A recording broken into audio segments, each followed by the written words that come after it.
누가복음 14장 15절 20절 말씀 읽습니다. 예수께서 그에게 말씀하셨다. 어떤 사람이 큰 잔치를 베풀고 많은 사람을 초대하였다. 잔치 시간이 되어 그는 자기 종을 보내서 준비가 다 되었으니 오십시오 하고 초대받은 사람들에게 말하였다 했다. 그런데 그들은 모두 하나같이 핑계를 대기 시작하였다. 한 사람은 그에게 말하기를 내가 밭을 샀는데 가서 보아야 하겠소. 부디 양해해 주기 바라오 하였다.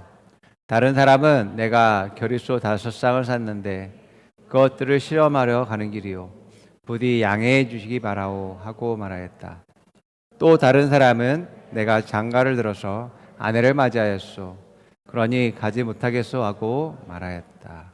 아멘. 오늘 말씀은 하나님의 기쁨과 나의 기쁨 차이 극복하기라는 제목입니다. 많은 사람들이 자신의 인생에서 자기의 기쁨과 즐거움을 위해서 살아가고 있는 모습들을 보게 됩니다.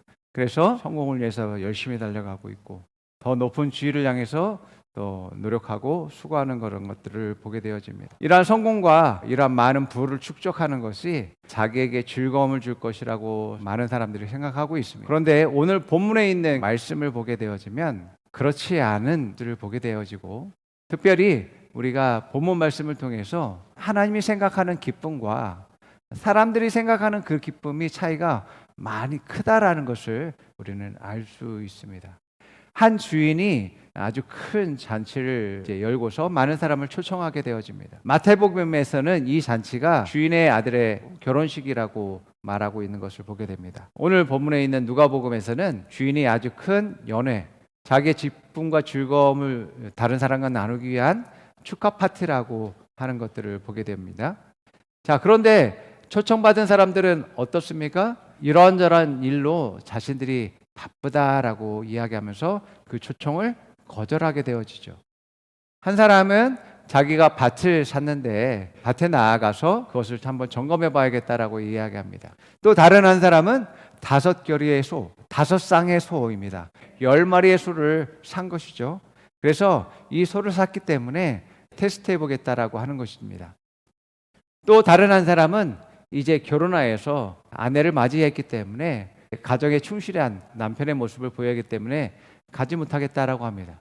그것도 중요한 일인 것 같습니다. 저마다 잔치에 가지 못하는 합당한 이유들을 말하고 있는 것 같습니다. 그런데 이 3명의 공통점은 뭐냐면 나는 당신의 즐거움, 당신의 기쁨에 대해서 내가 함께 할 수 없습니다. 참여할 수 없습니다. 왜냐하면 나는 내가 기뻐하는 것, 내가 즐거워하는 것을 위해서 나는 시간을 쓰겠습니다. 나는 당신의 기쁨과 즐거움을 위해서 내 시간을 쓸 여유가 없습니다. 라고 말하고 있는 것입니다. 마태복음 22장 8절에 보게 되면 이 예화의 끄트머리에 주인이 이런 말을 합니다. 그리고 자기 종들에게 말하였다. 혼인잔치는 준비되었는데 초대받은 사람들은 이것을 받을 만한 자격이 없다라고 말합니다. 아니요, 저는 이런 합당한 이유가 있어요. 이런 것 때문에 내가 당신의 잔치에 참여하지 못했다니까요. 그것은 당신의 입장이고 주인의 판단에서 보게 되어지면 잔치를 받을 만한 자격 미달이다라고 이야기하고 있는 것이죠. 그 자격 미달은 무엇이겠습니까? 주인의 기쁨과 즐거움에 얼마든지 자기 자신을 내어드리고 시간을 쓸 수 있는 사람이 자격 요건을 가지고 있는 사람인 것입니다. 마태복음 22장 14절에는 이렇게 말합니다. 부름을 받은 사람은 많으나 뽑힌 사람은 적다라고 말합니다. 그건 역시 똑같이 자기 자신을 드릴 수 있는 사람, 헌신할 수 있는 사람이 자격 요건을 가지고 있다라고 말하고 있는 것이죠. 하나님은 이처럼 우리 모두에게 하나님의 기쁨에 즐거움에 초대하십니다. 그러나 저마다 세상적인 자기의 즐거움과 기쁨의 이유로 말미암아서 그것들을 거절하게 되어집니다. 하나님의 그 기쁨과 즐거움의 초청에 거절할 때에 우리는 그 합당한 이유가 될지 모르겠지만 하나님 앞에서는 자격 미달이다라고 말하고 있는 것입니다. 그래서 그들은 하나님의 기쁨과 즐거움을 맛보지 못하게 되어지게 됩니다. 하나님의 사람들을 부르시죠.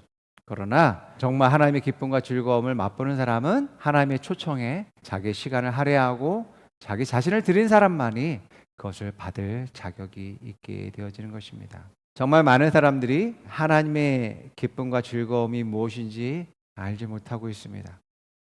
또 하나님이 예비하고 준비하고 축복하신 것이 무엇인지 잘 모르고 있죠. 모르기 때문에 너무나도 당연하게 세상에서 자기 기쁨과 즐거움을 위해서 열심히 달려가고 그것을 얻기 위해서 노력하는 것들을 보게 되어집니다. 세상 사람들뿐만 아니라 그리스도인들도 마찬가지입니다. 교회 나오고 또 말씀을 안다고 하지만 하나님의 기쁨과 즐거움이 무엇인지 모른다라고 하면 그건 역시 엉뚱한 것에 자기의 시간과 수고와 노력들을 쏟아붓게 되어지게 되는 것을 보게 되어집니다. 또 뿐만 아니라 사역자라 할지라도 참된 하나님의 기쁨과 즐거움에 자기 자신을 드리지 못하고 그냥 자기 욕심을 따라서 하나님의 일을 한다라고 한다라면 그 역시 하나님의 기쁨을 맛보지 못하게 되어지는 것입니다. 우리가 어떤 상황에서든 하나의 기쁨과 즐거움이 무엇인지 그것을 알고 내가 그것에 참여할 수 있는 사람이 되어질 때에 하나님의 그 기쁨을 누릴 수 있는 그런 사람이 된다라는 것을 여러분들 기억하고서 여러분들이 그러한 축복과 영광과 은혜를 누리는 여러분 되기를 축원드립니다. 하나님의 기쁨과 즐거움에 참여하지 못하는 사람들의 특징이 있는데 하나님의 기쁨이 아니라 하나님의 즐거움이 아니라 세상의 기쁨과 즐거움을 쫓아가기 때문에 하나님의 기쁨과 즐거움에 참여하지 못하는 사람들이 많이 있는 것을 보게 됩니다. 성경에 솔로몬은 세상에 있는 모든 기쁨과 즐거움을 누려본 사람이었습니다. 솔로몬은 최고의 권력들을 가지고 있었습니다. 당시에 이스라엘은 굉장한 국토를 가지고 있었고 또한 군사력과 많은 재정을 가지고 있었습니다.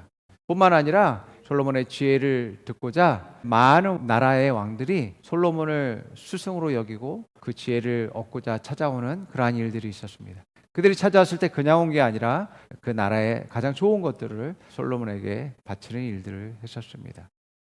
자, 이렇게 막강한 그런 권력과 지혜와 부를 가지고서 그는 자기의 기쁨과 즐거움을 위해서 살았던 그러한 사람이었습니다. 전도서 2장 3절에서 11절에 이렇게 말하고 있어요. 내가 내 마음으로 깊이 생각하기를 내가 어떻게 하여야 내 마음을 지혜로 다스리면서 술로 내 육신을 즐겁게 할까?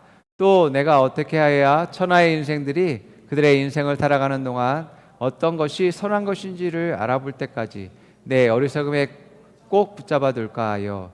자, 여러분 이 말이 조금 이해가 안 될 수 있는데 해석하면 이렇습니다. 내가 지혜를 가지고 있으면서 술로 세상적인 즐거움과 쾌락을 탐닉하면서 그것을 어떻게 누려볼까라고 생각하는 거죠. 내가 정신적으로는 총명함을 가지고 있으면서도 육신적으로는 몽롱한 상태의 그러한 쾌락을 함께 누려볼 수 있을까라는 것을 생각해 본다는 거죠.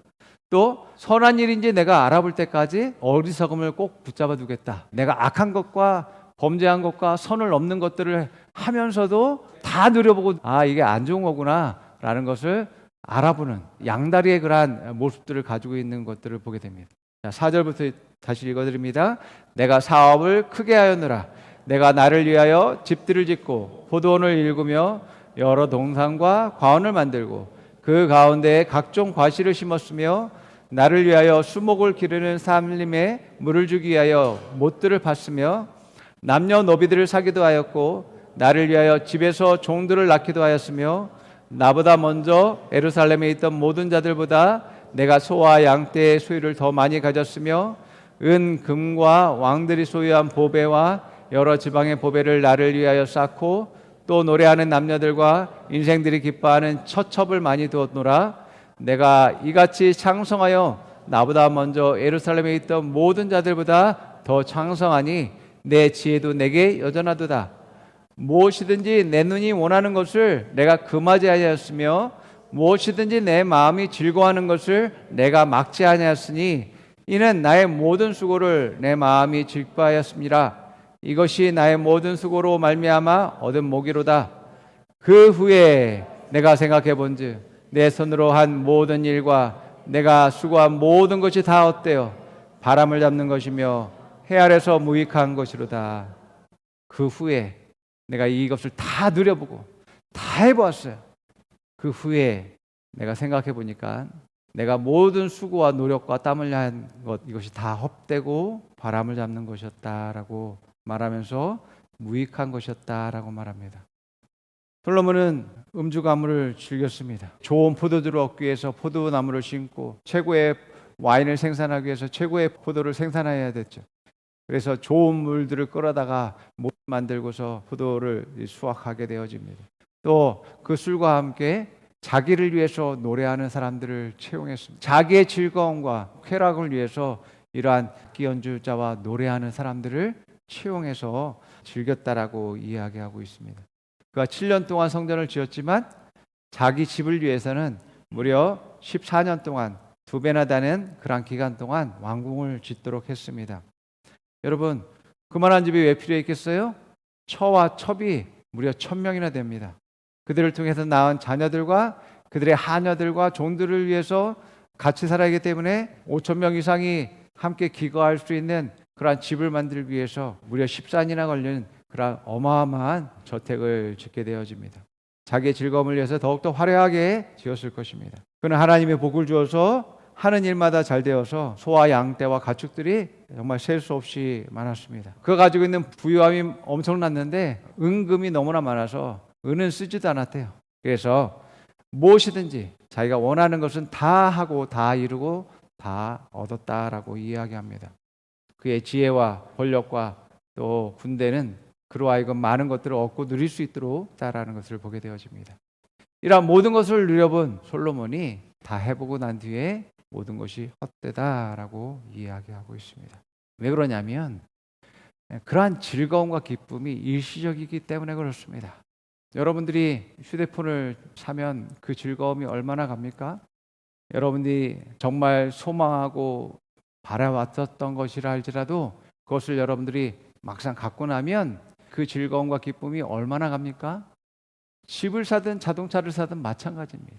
세상의 모든 것의 기쁨은 일시적이라는 거죠.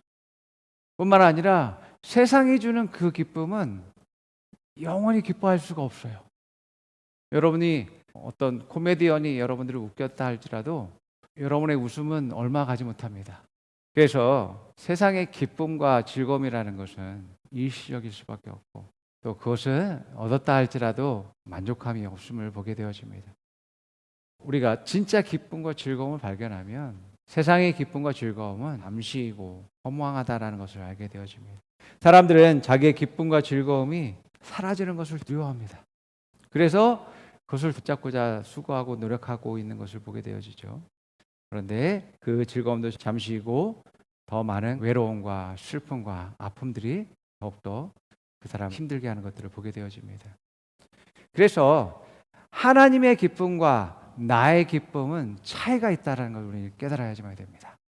내가 즐거워하는 것과 하나님이 즐거워하는 것은 차이가 있다는 것을 우리는 기억해야지만 되어져요.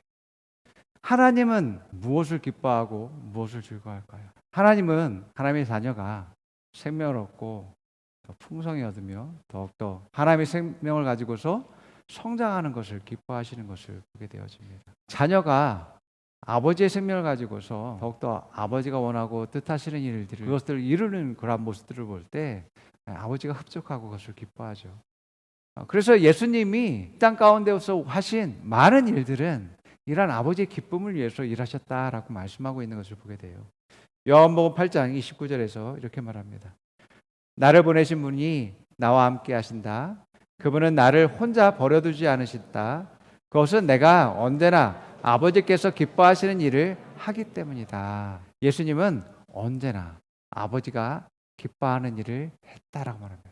기뻐하는 일들을 선택했고 그것을 예수님 자신의 기쁨으로 여기셨다라고 말합니다. 요한복음에서는 예수님이 사마리아 여인을 만나서 이제 사역을 하셨을 때 나의 양식은 아버지의 기뻐하는 일을 하는 것이야라고 이야기하는 것을 보게 되어집니다. 내가 먹고 마시고 살아가는 목적이 아버지의 기쁨이야 라고 이야기하고 있는 것이죠.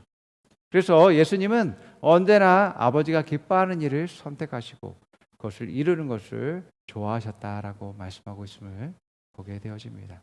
그렇기 때문에 아버지가 예수님과 항상 함께 하셨다라고 말하고 예수님과 동행하며 역사하셨음을 말씀하고 있습니다.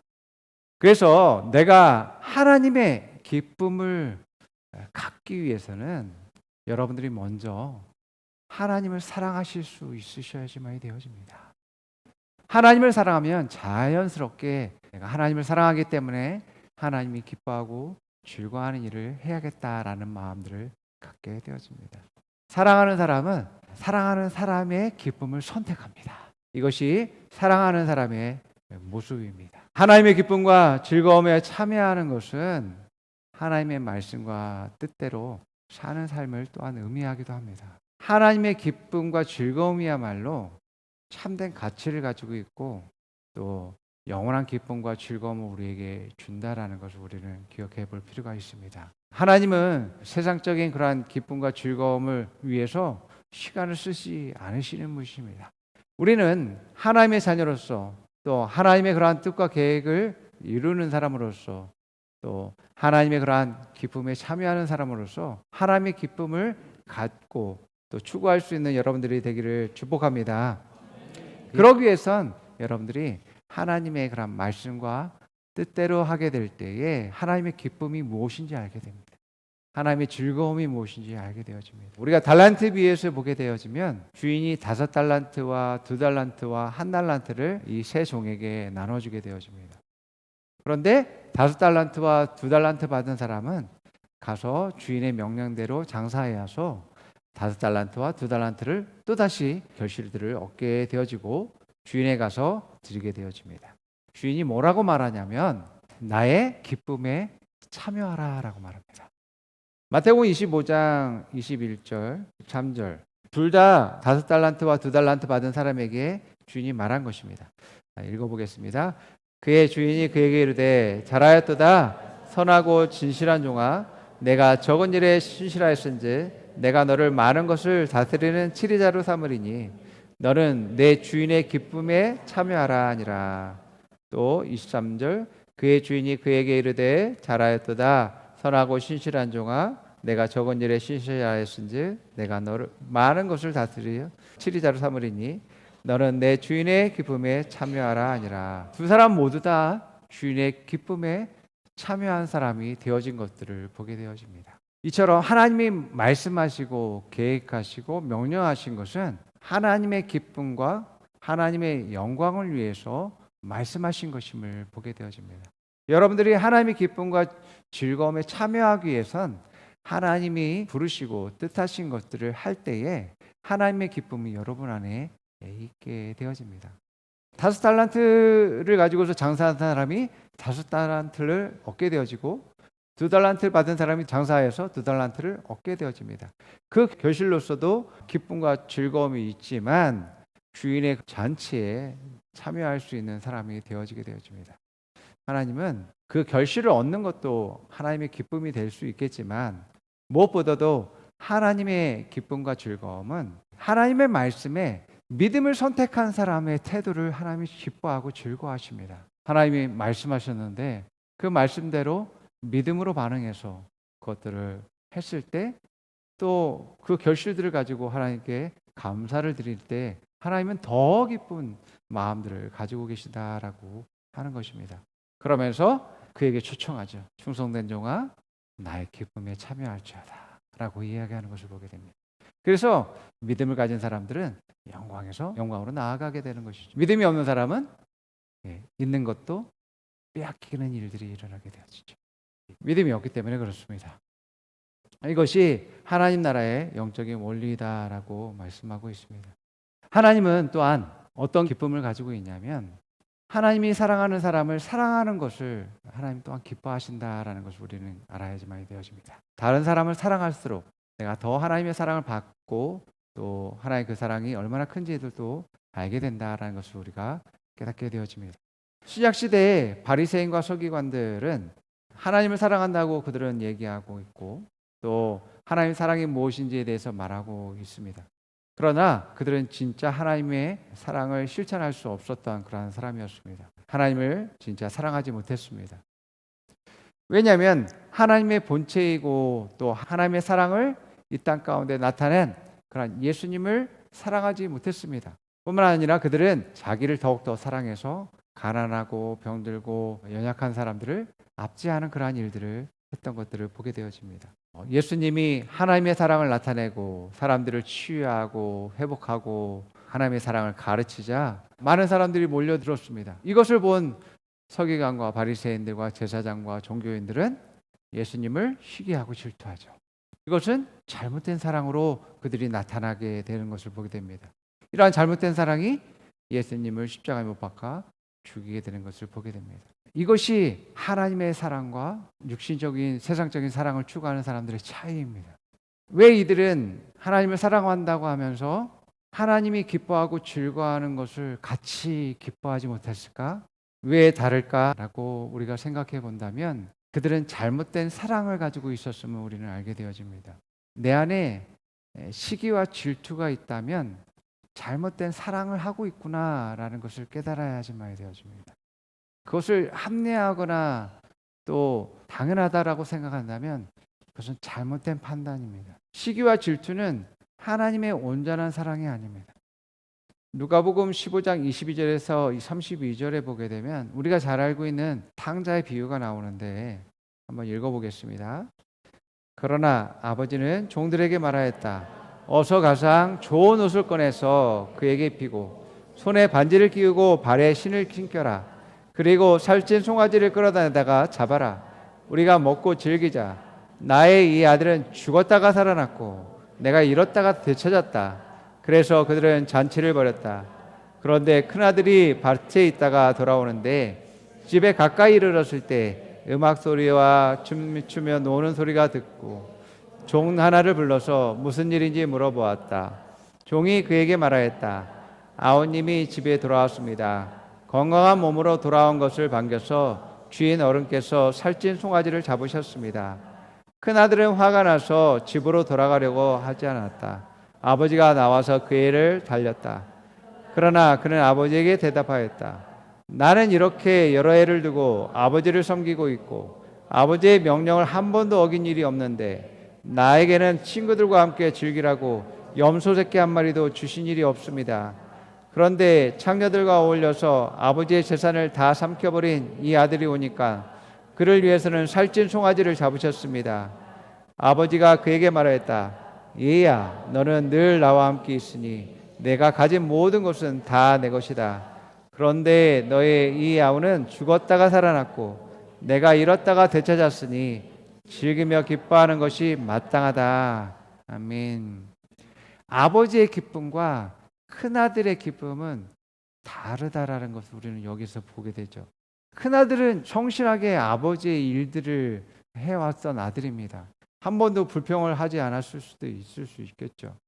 그래서 아버지가 하는 모든 일들을 잘 감당하면서 사랑받는 그런 아들이었습니다. 그렇기 때문에 아버지를 누구보다도 더 잘 알고 있는 아들인 것 같습니다.